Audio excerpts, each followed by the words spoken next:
Good morning. This is Daniel Levy, the Good Mood Coach. We are learning from the Holy Mohorosh, Be Happy. 5.2. We're going to learn that.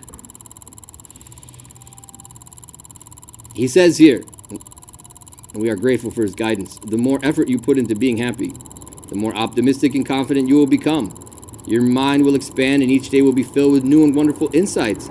Take advantage of this opportunity by being happy, getting settled in yourself. So he says again one more time, the more effort you put into being happy, the more optimistic and confident you will become. Your mind will expand and each day will be filled with new and wonderful insights. Take advantage of this opportunity by being happy. What's going on here? It sounds kind of simple, but if, really, it sounds so general. How is it possible I'm going to be able to do all this? We said in last entry, our last episode, if you will, that we're embarrassed of other people, and therefore we hold back or we overreact when they give us a hard time. We got to find our own way.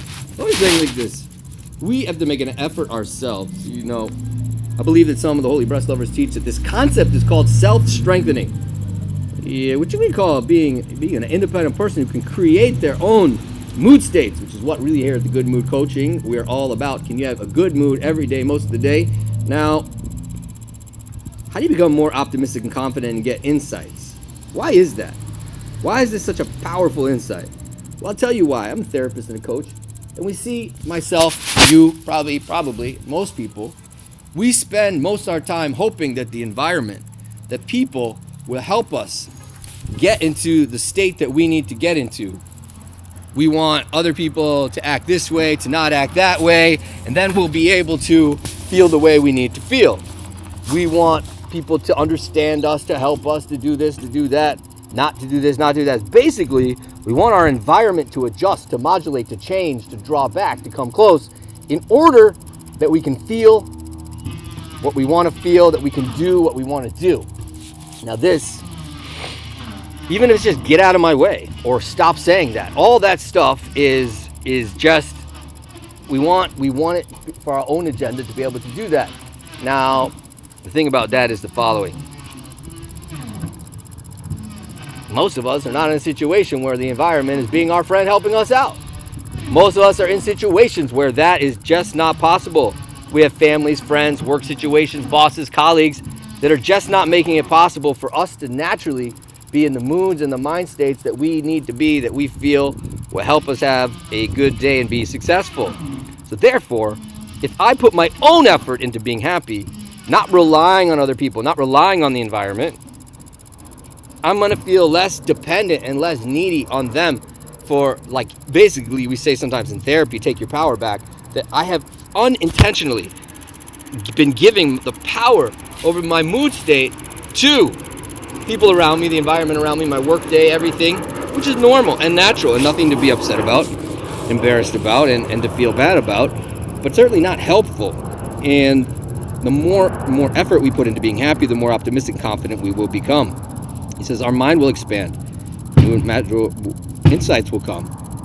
Well, I'm across from a construction site, and they're doing an explosion currently, sounds like. So for example, I could get really upset, oh my gosh, I'm trying to make a recording, I'm trying to make a podcast, and these people are interrupting, I'm going to have to do it again, right? Who cares? Let's make our own happiness. Let's just embrace what is. Embrace what is and work with it. Kind of like my daughter's taking Aikido now. And Aikido is a unique martial art. Why is Aikido unique? Because in Aikido, you roll with resistance. These people, I don't know if any of you are as old as I am, Steven Seagal from the 80s. He was Aikido master. It's sort of like someone comes running at you and all of a sudden you take their power and throw them into the wall. So in other words, we take what comes with us and we work with it instead of trying to make it something different than it is. And that is very skillful. And in doing that, we can stay in a positive mood state where we can kind of be more empowered in charge of our own lives, our own paths today. Certainly a practice like all things. And the craziest thing is that when one person graduates from one level, we get a certain rest, and all of a sudden, boom, a higher level. I didn't sign up for this. But the point is that we get new and wonderful insights. And why is that?